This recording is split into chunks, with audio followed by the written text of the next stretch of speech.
जानकी जी उदाहरण दे रही हैं कि एक राजकुमार जंगल में शिकार खेलने गया।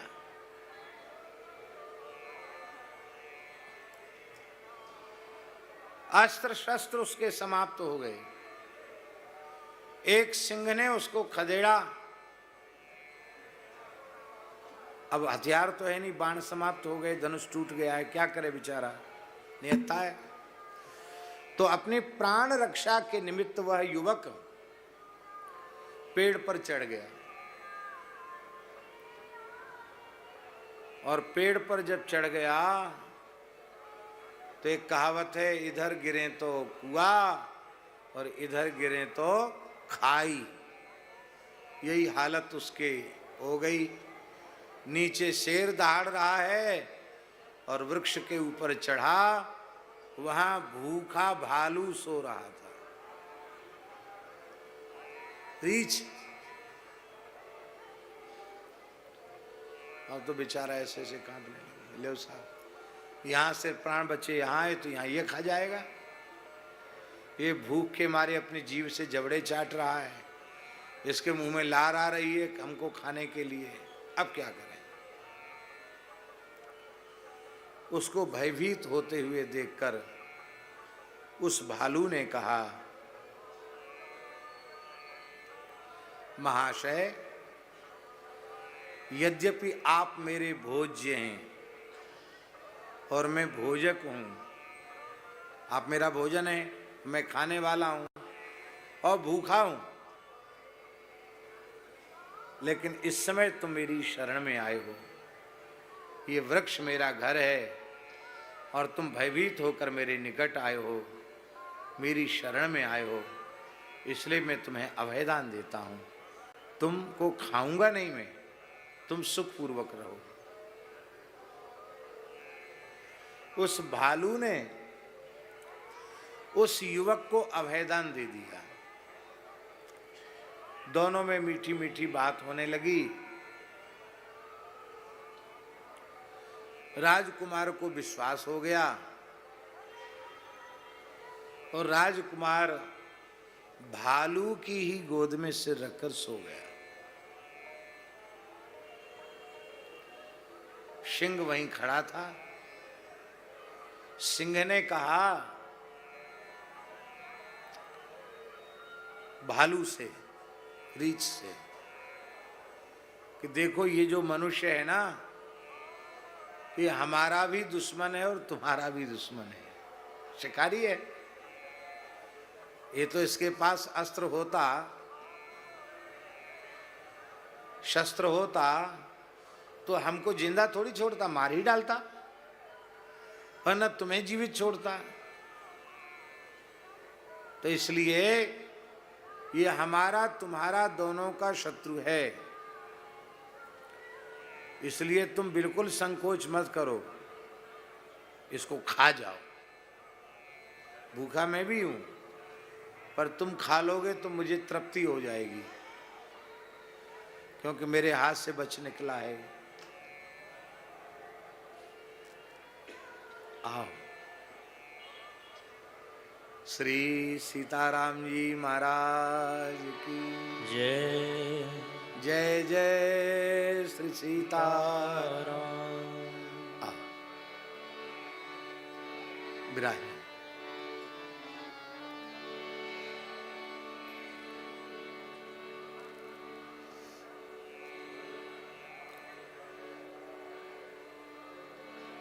बड़ी प्यारी बात।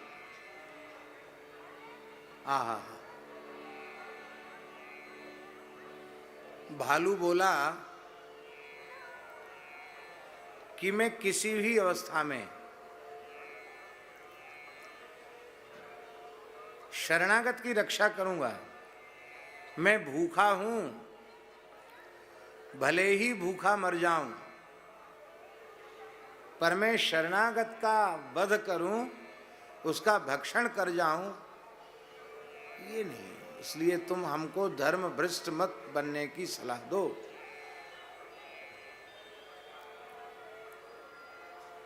तो उन्होंने कहा मैं भूखा हूं और इसी वन के हम दोनों निवासी हैं, तुम इसको ऐसा करो, इसको धक्का दे दो ऊपर से, ये नीचे गिर जाएगा, हम खा लेंगे। बोले मैं धक्का भी नहीं दे सकता और स्वयं भी नहीं खा सकता, क्योंकि मैं स्वयं मारूं या इसको मरने के लिए छोड़ दूं, ये दोनों ही शरणागति के धर्म के सर्वथा विरुद्ध है, इसलिए मैं ऐसा नहीं कर सकता।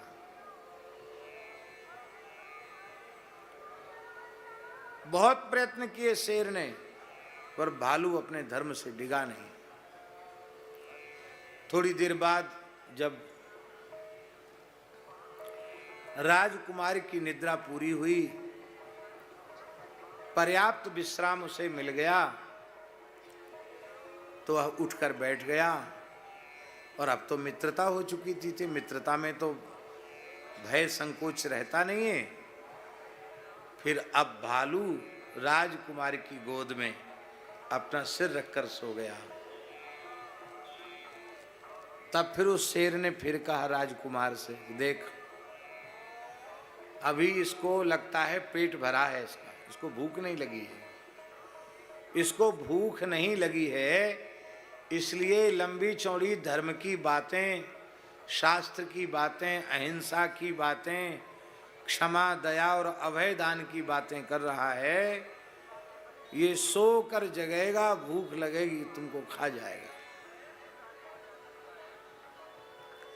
तुम्हारे प्राण तो बचने वाले हैं नहीं। एक उपाय है, इसको अपनी गोद से धक्का दे दो, ये नीचे गिरेगा, मैं भूखा हूं, मैं इसको खाकर अपनी क्षुधा निवृत्त कर लूंगा, तो मैं तो चला जाऊंगा, तुम निर्भय हो जाओगे, फिर अपने राजधानी, अपने गांव, अपने नगर में चले जाना। पर वो राजकुमार था, उसकी मति मारी गई और उसने कृतज्ञता कर दी, उस भालू को उसने धक्का दे दिया। भालू तो भालू ठहरा, पेड़ों पर झूलने का, लटकने का उन्हें अभ्यास होता है। एक डाल से गिरा दूसरी डाल, दूसरी से तीसरी, लटकते लटकते उसने डाल पकड़ ली और फिर वहीं पहुंच गया जहां राजकुमार था। फिर शेर ने कहा, देख लो तुम पशु होकर धर्म का त्याग नहीं कर रहे हो, ये कुलीन क्षत्रिय होकर, मनुष्य होकर, पढ़ा लिखा होकर, बुद्धिमान होकर कैसा काम कर रहा है। अब बिल्कुल मत छोड़ो, या तो इसको धक्का दो ऊपर से या इसको खा जाए। उसने भारी विश्वासघात किया है।